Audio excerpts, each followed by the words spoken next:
Welcome back to the lecture series on employee relations and labor laws. I am Dr. Kokila Saxena from JSS Academy of Technical Education, Noida.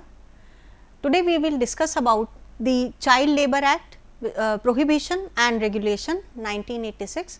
We will also discuss various amendments made to this act. Now, we will start with the object and scope of the act. This act is to prohibit the engagement of children in certain employments and to regulate the conditions of work or children in certain other employments. And this act is it is applicable to whole of the India. Now, definitions under the act: first is child. Child means a person who has not completed his 14th year of age. Now, workshop, any premises wherein any industrial process is carried on, but does not include any premises to which the provisions of Factories Act 1948 applies. So, basically this act applies on workshops, but not on factories. Now, next is occupier. In relation to an establishment, an occupier means the person who has ultimate control over the affairs of the establishment or workshop will be the occupier of the establishment. Now, comes the main provisions of the act. So, basically when we talk about Child Labour Act, all the provisions are related to protect the child workers working within the organization, and we as we all know that in India any person who has attained the age of 14 years can work within the organizations. So, no child shall be employed or permitted to work in any of the following occupations set forth in part of part of A of the schedule, or in any workshop wherein any of the process set forth in part B of the schedule of this act. So, basically this act contains various schedules A and B, which is given under the act to prohibit the children to get engaged in all those occupations. Next is transport of passengers, goods or mails by railway. All the child workers, they are prohibited to work in all these transport of passenger, goods or mails by railway.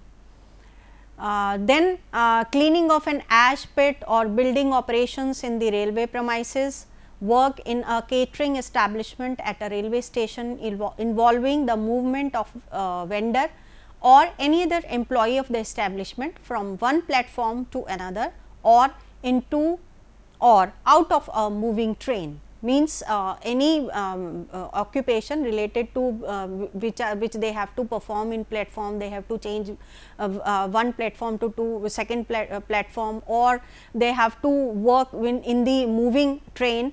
All these occupations are prohibited for child labor.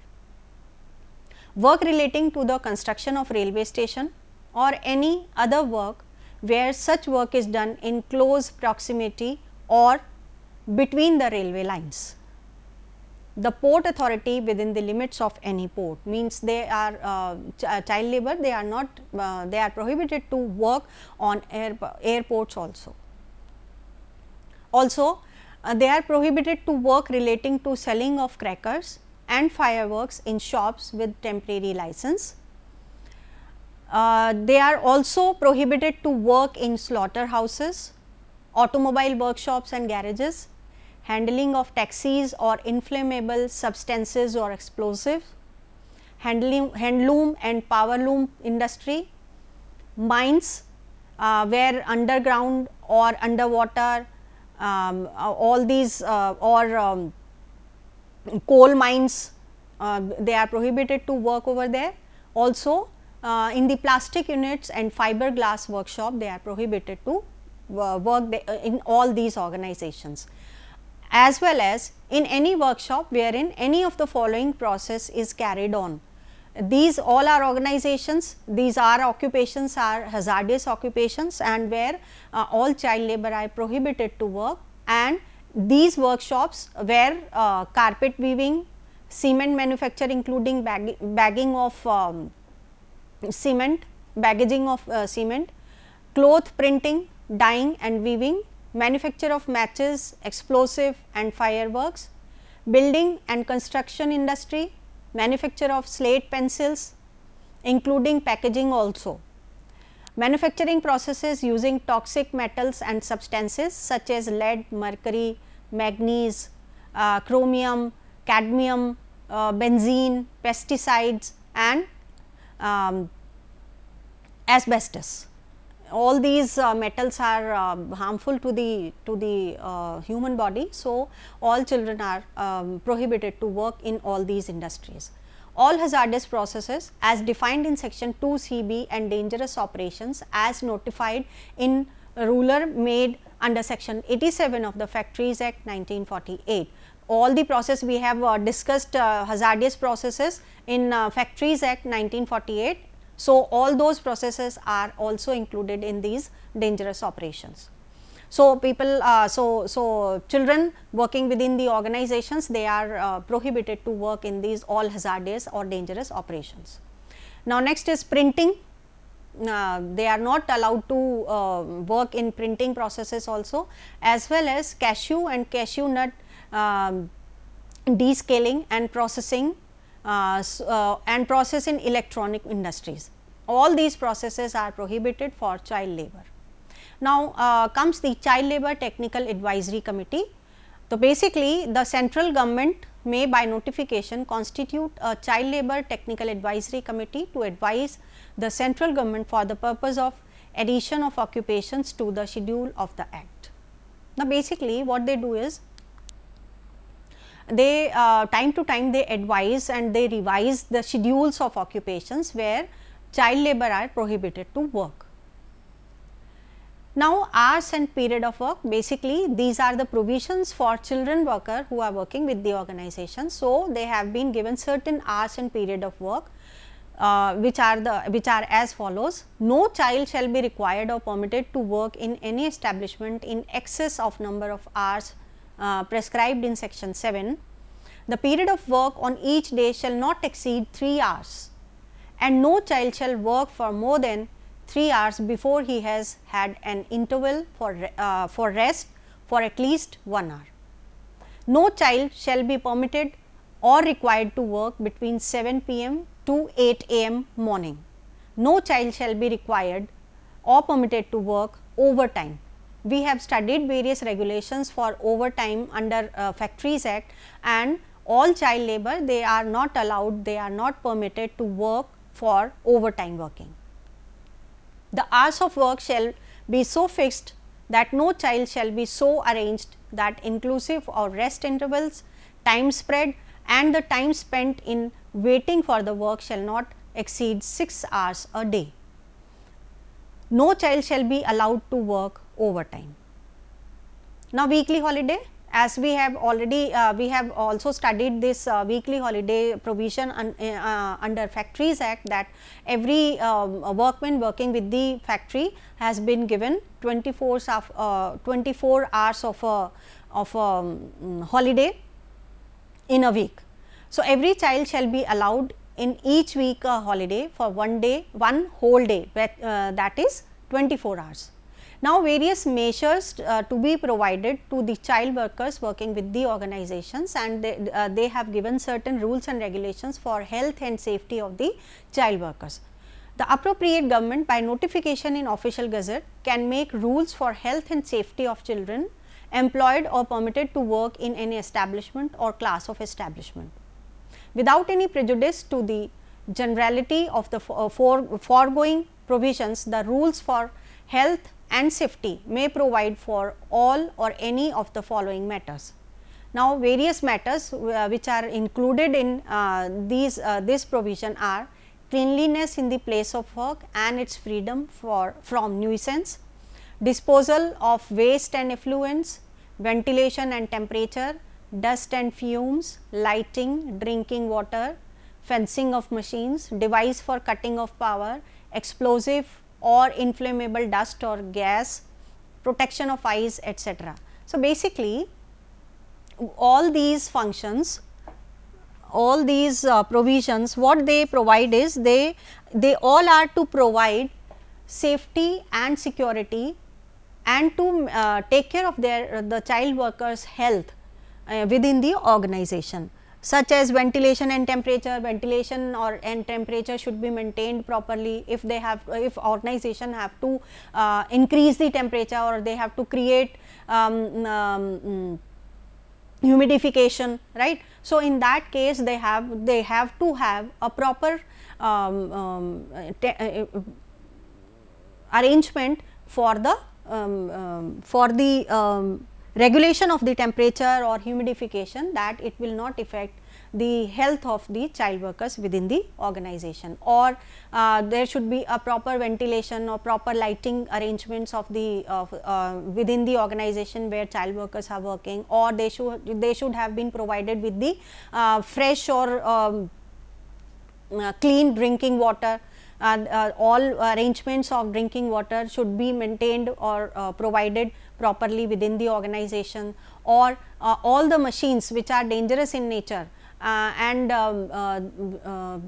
the machines where accidents can happen easily, fencing of machines can be done, or child workers should not be given the work over there, or they should not be given given a work where they have to work in the close contact of explosives or inflammable gas or dust etc. Or if they are working in the conditions where their eyes are affected badly, then they have to be given protection of eyes also. Now comes the disputes as to age. Basically, in the case of child labor, we can see that there are so many disputes on the as to the age. So, in that case, if any question arises between an inspector or an occupier as to the age of any child in the absence of a certificate in form C, as to the age of such child granted by the prescribed medical authority, be referred by the inspector for decision to the prescribed medical authority. A government medical officer not below the rank of an assistant surgeon for a district, or an officer having equivalent rank in ESI dispensaries or hospitals, can issue the certificate. We have studied about the certificate of age, fitness certificates by the surgeon under the Factories Act. So, what they do is they provide, they check the age of the workers working with the organization in the case of child labor, and they issue a certificate of age and fitness, and then only in that, after obtaining that certificate, child labor can work within the organization. Now, the registers. Every occupier of an establishment shall maintain a register in respect of children employed or permitted to work at the establishment in form B. Basically, all the occupiers of all the workshops or organizations where child workers are working, they have to maintain a separate register for the child workers working with them, and all the information regarding their names, their age, what job they are doing, right, all should be properly maintained in the registered, and that register should be kept available for the registrar of the trade union, if he wants to check the registers or he want to check any information. Now, display of notice. Every occupier shall display in the establishment the abstract of section 3 and 14 in form D of the act. Basically, all the notices regarding their working hours, their jobs, what they are doing in the organization, what is their working time, everything should be displayed in the notice. Now comes the penalties under the act. Violations under section 3 shall be punishable with imprisonment which shall not be less than 3 months, which may extend to 1 year, or with fine which shall not be less than 10,000 rupees, but which may extend to 20,000 rupees, or with both. Continuing offence under section 3, this is basically offence under section 3, and if the offence continues, then it shall be punishable with imprisonment for a term which shall not be less than 6 months, but which may extend to 2 years. Any other violation under the act shall be punishable with simple imprisonment which may extend to 1 month, or with fine which may extend to 10,000 rupees, or with both. Now, who can file the suit? Basically, this is about offences under the act, that if there is any offence with the child labour in the organization, who can go to the court of law. So, in that case, any person who knows the child worker with the working with the organization can go to the court of law and file the suit. Any police officer or in his behalf, or any inspector appointed under the act can file the suit in the court of law on behalf of child labour. Now comes the powers to make the rules. The appropriate government by notifications in the official gazette can make rules for the proper enforcement of the act. Such rules may provide for all or any of the following. Number 1 is the term of office and the manner of filing casual vacancies, the allowances payable to the members and chairman of technical advisory committee, number of hours for which a child worker may be required to work, grant of certificates in age of age in respect of young persons. Now comes the so these were the basically powers of the rules. Any appropriate government can make the rules in the following areas, such as the term of office and manner, how to create the casual vacancies and how to fill the casual vacancies within the organization, as well as how the allowances will be payable to the members and chairman of technical advisory committee, and all the working hours of the child worker working with the organization, how many hours he is required to work, and grant of certificate of the age, which is very important for a child worker to get it done before he start his working with the organization. Now comes the amendments in Child Labour Act. Basically, when we talk about child labour, it is very crucial matter in the labour laws, because children working with the organization, they are into dangerous situation, and all rules and regulations should be properly maintained and exercised with the within the organizations to give them a proper security. So, from time to time government had made certain amendments in the Child Labour Act, which will be studied one by one. So, first is child labour practice is a hindrance to the mental as well as the physical development of children, as it deprives them of the most important phase of their life, their childhood. Basically, when we talk about child labour, it is about depriving them from so many things, and the most important phase of their life, which is their childhood.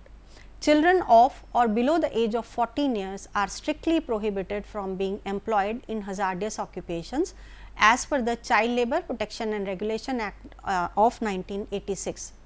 Now, these are the various government initiatives for child labour, which includes in 1979, a Gurupad Swami committee was established to study and tackle the child labour issues. Then in 1986, Child Labour Prohibition Act was enacted. Then in 2016, it was amended. Child Labour Prohibition and Regulation Amended Act prohibits employment of children below the age of 14 years. It was done in 2016 with the amendment in Child Labour Act. And then in 2017, Child Labour Amendment Rules, broad framework against child labour. So, a broad framework against child labour has been enacted in 2017. Before that, before 2017, there was no framework against child labour. Then they have also established a rehabilitation fund for child and adolescent labour. The appropriate government. The appropriate government shall constitute a fund in every district or for 2 or more districts to be called the Child and Adolescent Labour Rehabilitation Fund, to which the amount of the fine realized from the employer of the child and adolescent within within the jurisdiction of such district or districts shall be credited. The appropriate government shall credit an amount of 15,000 rupees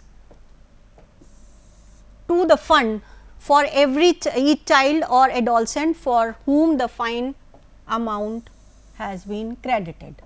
So, basically they have constituted a fund which is called a Child and Adolescent Labour Rehabilitation Fund, and in that fund appropriate government credit 15,000 rupees per child worker. The amount credited to the fund under subsections 1 and 2 shall be deposited in such banks or invested in such manner as the appropriate government may decide. The amount deposited or invested as the case may be under subsection 3 and the interest accrued on it shall be paid to the child or adolescent in whose favor such amount is credited in such manner as may be prescribed. The manner in which they will be paid the amount, it is prescribed in the act. So, basically what they do, whatever amount has been credited, that amount is invested in banks or any other manner which appropriate governments thinks fit, the amount will be invested, and interest accrued on will be paid to the child or adolescent in whose favor such amount is credited in the bank. Now, in 1986, as we have studied in the previous slide, that Child Labour Act has been amended in 1986. The Child Labour Act designates a child as a person who has not completed their 14th year of age, and which aims to regulate the hours and the working conditions of child workers and to prohibit child workers from being employed in hazardous industries. So, this change has been done in 1986. Basically, they have enacted this act in 1986 and they had given certain provisions for working conditions of child worker and to prevent them for the employment in hazardous industries. Now, in 2016, the act was amended, and after the amendment, the raw act in the constitution that was amended in year 2016 can be stated as an act to prohibit the engagement of children in all occupations and to prohibit the engagement of adolescents in hazardous occupations and processes and the matters connected therewith or incidental thereto. According to the amendment to the act, the Government of India will provide stricter punishments for employers who violate the act. Also, it will also make the employer employing any child or adolescent in contravention of the act cognizable. Means, if any person who is employing in the organization child labor or adolescents, they are or they contravene the acts, and that act will be deemed as cognizable act. So, the act also allows the government to bar the employment of adolescents that are working in any hazardous conditions.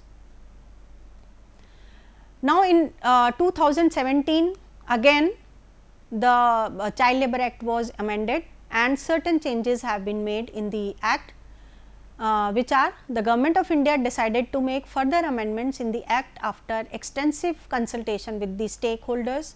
Provisions under the child labour amendment rules are as follows: a broad and specific framework for prevention, prohibition, rescue and rehabilitation of children as well as the adolescent workers, clarity on issues related to family enterprises, safeguards for creative workers or artists that have been permitted to work under the act with respect to working hours and working conditions. This is basically for the children working with the artists or creative people. Set of specific duties and responsibilities for law enforcement agencies to ensure effective implementation and compliance of the act. Basically, all the authorities have been given certain rights and regulations which they have to exercise for the compliance of the act. So, now these are basically amendments in child labor and their impact. Now, before the amendment, children below the age of 14 years will be allowed to work in occupations except for 18 occupations and 65 processes which were deemed as hazardous processes. So, after the amendment, complete prohibition of employment of children below the age of 14 and impact was complete ban that ensures all children under 14 years are in school as per the Right to Education Act. Now, people they have started sending their children to the schools under Right to Education Act, where the education has been provided free of cost. So, in second, before amendment, no help was provided to children working after school hours who were below the age of 14 years, but after the amendment, children allowed to work only after school hours or during vacations under the condition that our occupations were hazardous. This allows the working kids to learn their traditional skills and also help them build life values such as a sense of discipline, decision making, responsibilities and so on. In before the amendment, children below the age of 14 years will be permitted to work in family business occupation, both hazardous and non-hazardous occupations. But after the amendment, children below the age of 14 years will be allowed to work in family business or enterprises only if they are non-hazardous. This protects the health and ensures the child's well-being. Then before the amendment, children will be able to work in family business even if it didn't belong to child's family. After the amendment, children will be able to work in family businesses even if it didn't belong to the child's family, only if the occupation is non-hazardous. This is the difference. This allows the working children to learn their traditional skills and values of life.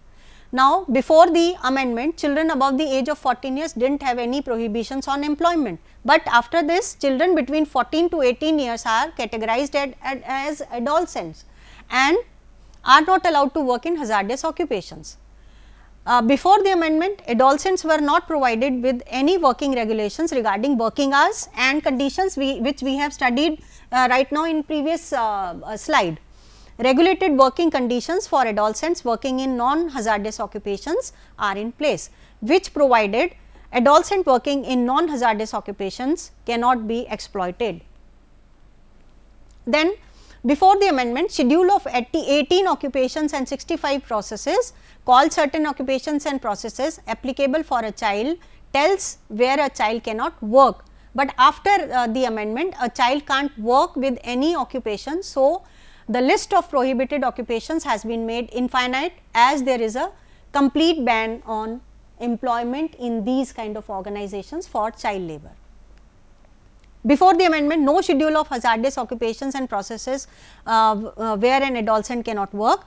After the amendment, schedule of hazardous processes and occupations provided where an adolescent cannot work, which protects basically adolescents' health. Now, before the amendment, no provision of providing a positive list of occupations where an adolescent can work. The government can provide a positive list of non-hazardous occupations where an adolescent can work and child can assist, which enable provision to allow the government to restrict the employment of adolescents in occupations that are classified as non-hazardous occupations. Now, before the amendment, contravention of provisions non-cognizable offence, but after the amendment it has become cognizable offence. Here before the amendment, no officer responsible for the implementation of act, but after the amendment district magistrate or the subordinate officer can be made responsible for the enforcement of the implementation of the act. Now, before the amendment, no provision of rehabilitation fund for rescued children. Rehabilitation fund was not there, but after the amendment, statutory provision for a child and adolescent labor rehabilitation fund with contribution of appropriate government also ensured for each child rescued. The statutory provision for a rehabilitation fund will ensure that the child or adolescent is only rescued, but his future is secured by the amount collected in the fund. So, these were all the provisions under Child Labour Act. Thank you.